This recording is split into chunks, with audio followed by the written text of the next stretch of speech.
Hi friends, ഈ വീഡിയോയിൽ ഞാൻ പറയുന്നത് മഞ്ജുവിനെ കുറിച്ച് കുറേ കാര്യങ്ങൾ എനിക്ക് പറയാനുണ്ട്. അതായത് മഞ്ജു സ്വന്തം രക്ഷിതാക്കളെ ഇട്ടെറിഞ്ഞു പോയ ഒരു വ്യക്തിയാണ് മഞ്ജു. അല്ലെ? അപ്പൊ സ്വന്തം സുഖത്തിന് വേണ്ടി അവിടെയും മഞ്ജു വാര്യർ സ്വന്തം രക്ഷിതാക്കളെ ഇട്ടെറിഞ്ഞു പോയിട്ടുണ്ട്. ഇനി ഒരു ഘട്ടം വന്നപ്പോൾ സ്വന്തം സുഖത്തിന് വേണ്ടി വേറൊരു ഘട്ടത്തിൽ സ്വന്തം മകളെയും ഉപേക്ഷിച്ചിട്ട് പോയ വ്യക്തിയാണ് മഞ്ജു. അപ്പൊ ഇങ്ങനെ രണ്ട് തരത്തിലുള്ള മഞ്ജുവിനെ കുറിച്ച് എനിക്ക് പറയാനുണ്ട്. അതുപോലെ തന്നെ ഈ വക്കീല്, നമ്മുടെ അതിജീവിതയുടെ വക്കീല് എന്തൊക്കെ സത്യങ്ങളാണ് പൊളിക്കുന്നത്, അതിനെക്കുറിച്ച് നമുക്ക് ഡിസ്കഷൻ നടത്താനുണ്ട്. അപ്പൊ എന്റെ ഈ ചാനൽ എല്ലാവരും സബ്സ്ക്രൈബ് ചെയ്യുക, ഷെയർ ചെയ്യുക, ലൈക്ക് ചെയ്യുക, ബെൽ ബട്ടൺ കൂടി അമർത്തുക കേട്ടോ. ഓക്കെ, മഞ്ജു മകളുടെ തീരുമാനത്തെ ബഹുമാനിച്ചിട്ടുണ്ട്. ആ കാര്യത്തിൽ നമ്മളും ബഹുമാനിക്കുന്നു, മഞ്ജുവിനെ അംഗീകരിച്ചിട്ടുണ്ട്. അപ്പൊ ഈ സജി വൈക്കം പറഞ്ഞിട്ട് ഒരു കുറിപ്പ് എഴുതി, ഒരു വൈറലായിക്കൊണ്ടിരിക്കുന്ന ഒരു കുറിപ്പാണ് കേട്ടോ അത്. അപ്പൊ അതിനെക്കുറിച്ച് നമുക്ക് ഡിസ്കഷൻ നടത്താനുണ്ട്. അപ്പൊ ഇയാൾ പറയുന്നത് ഇങ്ങനെയാണ്: വിവാഹമോചനത്തിന് ശേഷം മഞ്ജുവിന്റെ ഫോൺ സംഭാഷണത്തിന് സാക്ഷിയായ വ്യക്തിയാണ് ഞാൻ. ഒരു വട്ടം ഞാൻ മഞ്ജുവിന്റെ ഫോൺ സംഭാഷണത്തിന് സാക്ഷിയായിട്ടുണ്ട് എന്ന് പറഞ്ഞുകൊണ്ടാണ് അദ്ദേഹം കുറിപ്പെഴുതുന്നത്. സ്ത്രീകൾക്ക് മാതൃകയാക്കാവുന്ന ആളാണ് മഞ്ജു എന്ന് പറയുന്നു. വിവാഹ ജീവിതം അവസാനിപ്പിച്ചു മടങ്ങുമ്പോൾ തന്റേതല്ലാത്ത ഒന്നും എടുക്കാതെ തല ഉയർത്തിപ്പിടിച്ച് ഇറങ്ങിയവളാണ് മഞ്ജു. ഞാൻ പോകുന്നു, ഇനിയും തുടരാനാകില്ല എന്ന് പറഞ്ഞുകൊണ്ടാണ് ഇറങ്ങിയത്. എന്റേതായ ചിലത് അവിടെ ഞാൻ മറന്നുവെച്ചു. അയാളുടേതായി ഒന്നും തന്നെ ഞാൻ എടുത്തിട്ടില്ല. ഏറ്റവും ഹൃദയവേദനയോടെ താൽക്കാലികമായി മകളെ ഉപേക്ഷിച്ചു. കാരണം അവളുടെ പ്രിയപ്പെട്ട കൂട്ടുകാരികളെ വിട്ടുപോരാൻ ഇനി എങ്ങനെ പറയും? പെട്ടെന്നുള്ള മാറ്റം അവളെ മുറിപ്പെടുത്തും. അയാൾ ഒരിക്കലും വെറുതെ ഇരിക്കില്ല. തന്റെ പക്ഷം ന്യായീകരിക്കാൻ കേസ് കൊടുത്തേക്കാം ചിലപ്പോൾ അയാൾ. അതിനായി എത്ര പണം വേണമെങ്കിലും അയാൾ ചെലവഴിക്കും. അവൾ അവള് എന്നിൽ നിന്ന് തട്ടിക്കൊണ്ടു പോകാൻ വരെ അയാൾ ശ്രമിക്കും.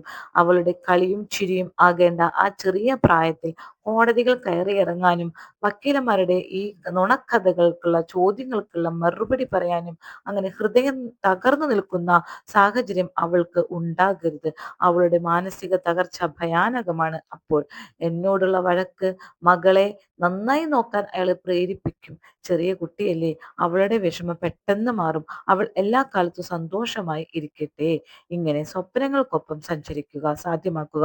മറ്റൊരാൾക്ക് വേണ്ടി ഒന്നും സ്വപ്നങ്ങൾ ഉപേക്ഷിക്കരുത്. ഒരു വട്ടം നമ്മൾ അങ്ങനെ ഉപേക്ഷിച്ചാൽ, സ്വപ്നങ്ങളെല്ലാം ഉപേക്ഷിച്ചാൽ തിരിച്ചു മടങ്ങുക. ആ തിരിച്ചറിവ് നമുക്ക് ഉണ്ടായിക്കഴിഞ്ഞാൽ തിരിച്ചു മടങ്ങുക ജീവിതത്തിലേക്ക്, സ്വപ്നങ്ങളിലേക്ക്. ഇതാണ് അയാളുടെ കുറിപ്പ്. ഇതിലെ പല കാര്യങ്ങൾക്കും എനിക്ക് വിയോജിപ്പാണ്. കാരണം എന്താന്ന് വെച്ചിട്ടുണ്ടെങ്കിൽ, അയാൾ പറഞ്ഞിരിക്കുന്നത് മഞ്ജുവിന്റെ ഈ ഒരു ഫോൺ സംഭാഷണം കേട്ടുകൊണ്ടുള്ള കുറിപ്പാണ് എന്നാണ് പറഞ്ഞിരിക്കുന്നത്. അവിടെ ഇയാൾ പറഞ്ഞത് എന്താന്ന് വെച്ചിട്ടുണ്ടെങ്കിൽ, മഞ്ജുവിനെ എന്താക്കണം, നമ്മൾ റോൾ മോഡൽ ആക്കണം, സ്ത്രീകൾക്കൊക്കെ മാതൃകയാക്കാവുന്ന ഒരാളാണ് മഞ്ജു എന്ന് പറയുന്നു. എങ്ങനെയാണ് മാതൃകയാക്കേണ്ടത് മഞ്ജുവിനെ ഒന്ന് പറയൂ.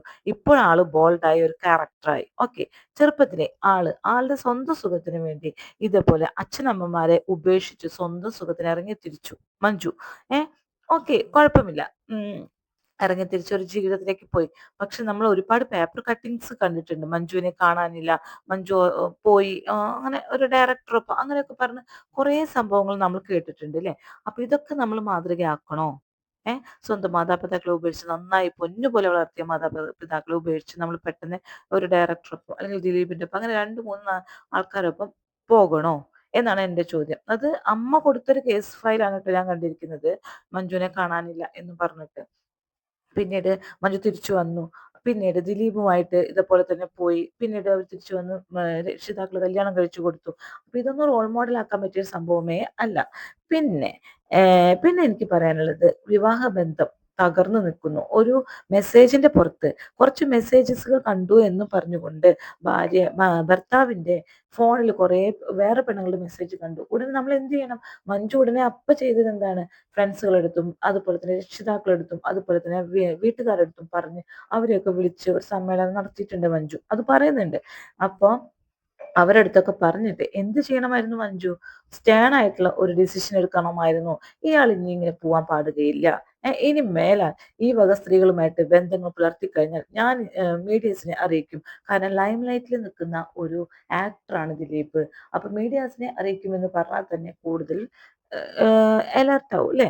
അങ്ങനെ പറയാം. അല്ലെങ്കിൽ സ്വന്തം മകളെ ഒരു ആ ഘട്ടത്തിൽ കുറച്ച് മെസ്സേജസ് കണ്ടു എന്ന് പറഞ്ഞുകൊണ്ട്, അല്ലെങ്കിൽ കാവ്യമായിട്ട് ബന്ധമുണ്ട് എന്ന് പറഞ്ഞുകൊണ്ട് വലിയൊരു ബന്ധമായിട്ടുള്ള മകളും ഭർത്താവുമായിട്ടുള്ള ബന്ധം വിച്ഛേദിച്ചിട്ട് അവിടെ നിന്ന് ഇറങ്ങിപ്പോയി എന്നാണ് പറയുന്നത്. അപ്പോ അങ്ങനെയുള്ള ഒരു സ്ത്രീയെ നമ്മൾ റോൾ മോഡൽ ആക്കണമായിരുന്നോ? ഒരിക്കലും പറ്റത്തില്ല. റോൾ മോഡൽ ആക്കാൻ പറ്റത്തില്ല. കാരണം എന്താണ്? നമ്മൾ സ്വന്തം മക്കൾക്ക് വേണ്ടി ജീവിക്കുന്ന ആൾക്കാരാണ് കേരളത്തിലുള്ളവര്. നമ്മുടെ സ്വന്തം സുഖത്തിന് വേണ്ടി നമ്മൾ ഇറങ്ങിത്തിരിച്ച് ചെറുപ്പത്തിലേ ഇറങ്ങിത്തിരിച്ചു. അതും സ്വന്തം സുഖത്തിന് വേണ്ടിയിട്ട്. ഇപ്പോഴും സ്വന്തം മകളെ കരുവാക്കിക്കൊണ്ട് ഇറങ്ങിത്തിരിച്ചു. അതും മകളെ വേണ്ടാന്ന് വെച്ച് ഇറങ്ങിത്തിരിച്ചു. ആ ഇറങ്ങിത്തിരിക്കുമ്പോ ഈ ശരിക്കും ഇവര് തന്നെ അവിടെ പ്രൂവ് ചെയ്തൊരു സംഭവമുണ്ട്. എന്താണ്? ഉം, ഈ ദിലീപിന് മഞ്ജുവിന് ഭയങ്കര ഇഷ്ടമായിരുന്നു. അതുകൊണ്ടാണല്ലോ അതിജീവിതയ്ക്ക് കൊട്ടേഷൻ കൊടുത്തു എന്ന് ഇവര് പറയുന്നത്. ദിലീപും മഞ്ജു വാര്യരും തമ്മിലുള്ള ബന്ധം തകർന്നത് കൊണ്ടാണ് അതിജീവിതയ്ക്ക് കൊട്ടേഷൻ കൊടുത്തത്. അപ്പൊ അവിടെ ദിലീപിന് മഞ്ജുവിന് പേടിയും ബഹുമാനവും ഭയഭക്തിയും അതുപോലെ ഇഷ്ടവുമായിരുന്നു എന്ന് അവർ തന്നെ തെളിയിക്കുന്നു. അപ്പൊ മഞ്ജുവിന് ഒരു സ്റ്റാൻഡ് ആയിട്ടുള്ള തീരുമാനം എടുക്കാം വീട്ടുകാരെ വെച്ച്. ഇനി മേലാൽ നിങ്ങളുടെ ഫോണിലേക്ക് ഇമാതിരി മെസ്സേജസ് വരരുത്.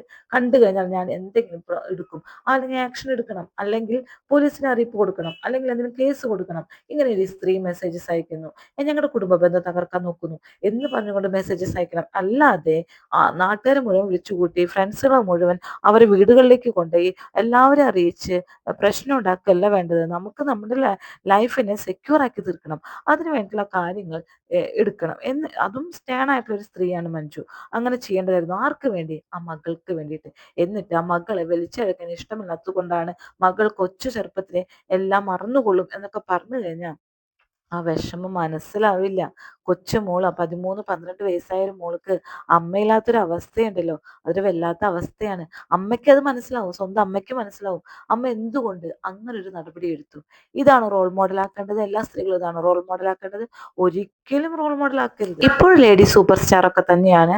ഇപ്പൊ ആള് നല്ല സ്റ്റാൻഡ് ആയിട്ട് നല്ല ഇൻഡിപെൻഡന്റ് ആയി ജീവിക്കുന്നു. പക്ഷെ കഴിഞ്ഞുപോയ കഥകളൊക്കെ നമ്മളൊന്ന് ആലോചിക്കണം.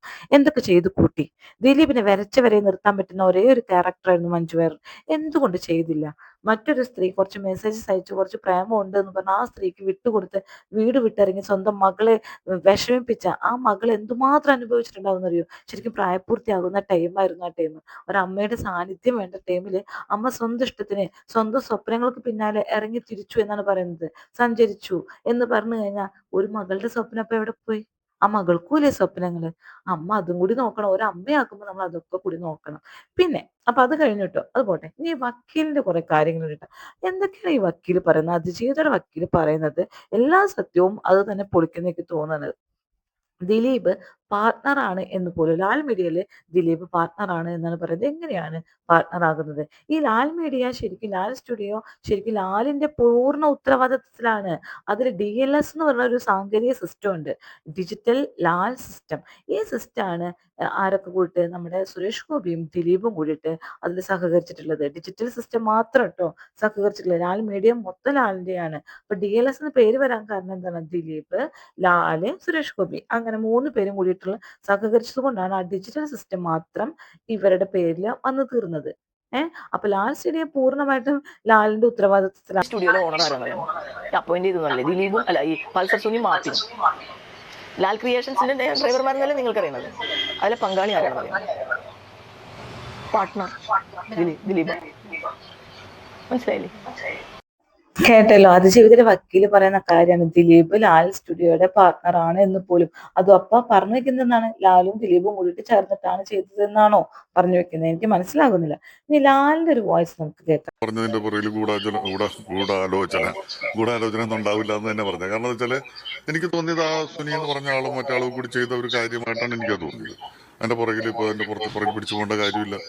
സിനിമാക്കാരുടെ ഒരു കഥയായതുകൊണ്ട് ഒരു വലിയ ക്ലൈമാക്സ് വേണമെന്ന് കരുതിയിട്ട് ആളുകൾ അങ്ങനെ പ്രതീക്ഷിച്ചു പോയി, അല്ലെങ്കിൽ ചാനലുകാർ പ്രതീക്ഷിച്ചു പോയി എന്നൊക്കെയാണ് ഞാനും കരുതിയിരുന്നത്. പക്ഷെ പിന്നീട് അറിഞ്ഞു അതിന്റെ പുറകിൽ ഗൂഢാലോചന ഉണ്ടായിരുന്നു. അപ്പൊ അതാ ലാല് പറയുന്നു ഗൂഢാലോചന ഉണ്ടെന്ന്. അപ്പൊ നമ്മുടെ വക്കീല് പറയുന്നു ലാലും അതുപോലെ തന്നെ ദിലീപും പാർട്ണർ ആണെന്ന്. അപ്പൊ പിന്നെ ഈ കാര്യത്തിൽ പാർട്ണർ ആയിരിക്കും, അറിയുകയില്ല കേട്ടോ. അതൊക്കെ ശരിക്കും തെളിയിക്കേണ്ട കാര്യങ്ങളാണ്. ശരിക്കും ഇവരെ വിളിച്ച് ചോദ്യം ചെയ്താൽ മതി. അല്ലാതെ ഇവരെ പോയിട്ട് അറസ്റ്റ് ചെയ്തൊന്നും വേണ്ട. എല്ലാരും വിളിച്ച് ജസ്റ്റ് ഒന്ന് ചോദ്യം ചെയ്യാം. അപ്പൊ നമുക്ക് മനസ്സിലാവും. പിന്നെ നമുക്ക് വേറൊരു സംഭവം വന്നിരുന്നു. ഹണിബി സെക്കൻഡ് പാർട്ടിന്റെ അല്ലെ 2ന്റെ സമയത്ത് ഒരു സ്ത്രീനെ ഇതുപോലെ തന്നെ അവർ അഭിനയിക്കാൻ കൊണ്ട് നിർത്തി.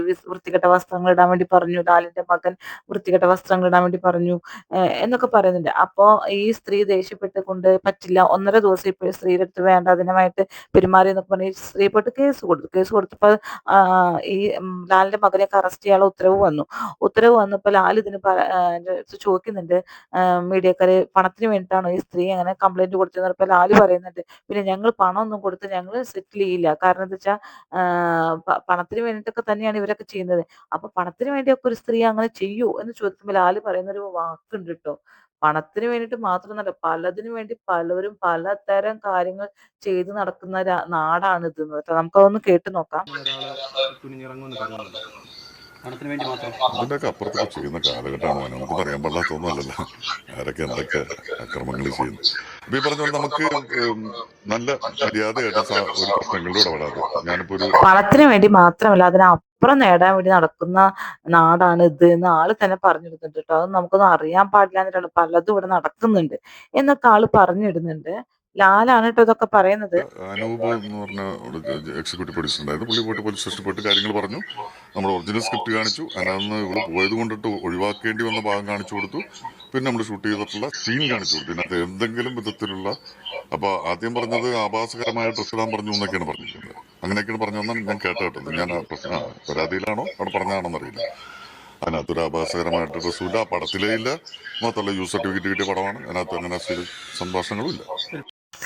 ഇവരുടെ ഭാഗം ന്യായീകരിച്ച് പോയിട്ട്, പക്ഷെ ഇത് ഹൈക്കോടതിയിൽ എത്തിയപ്പോ ഇത് ഹർജി തള്ളിപ്പോയി എന്നാണ് പറഞ്ഞു കേട്ടത്. എന്താണ് ശരിക്കും സത്യാവസ്ഥ നമുക്കറിയില്ല. ഇവരാണോ ശരി, ആ കുട്ടിയാണോ ശരി എന്നറിയില്ല. ആ കുട്ടീനെ 1.5 ദിവസം വൃത്തികേടുകൾ പറഞ്ഞു, 1.5 ദിവസം കഷ്ടപ്പെടുത്തി, പൊട്ട ഡ്രസ്സ് ഇടാൻ പറഞ്ഞു. പിന്നെന്താണ് അവിടെ ഇപ്പൊ ഈ ലാലിന്റെ മകൻ ഉൾപ്പെടെയുള്ള ആൾക്കാര് വേണ്ടാത്തനത്തിന് വേണ്ടി പ്രേരിപ്പിച്ചു എന്നൊക്കെ ലെവലിലാണ് കൊടുത്തിരിക്കുന്നത്. ഇനി പലരും പല നുണക്കഥകളും ഉണ്ടാക്കാൻ സാധ്യതയുണ്ട്. നമുക്ക് അതിനെ കുറിച്ചൊന്നും അറിയില്ല. ഇങ്ങനൊരു കേസും നടന്നിട്ടുണ്ടായിരുന്നു എന്ന് നിങ്ങളുടെ അറിവിലേക്ക് ഞാൻ ധരിപ്പിച്ചതാണ്. Okay, thank you.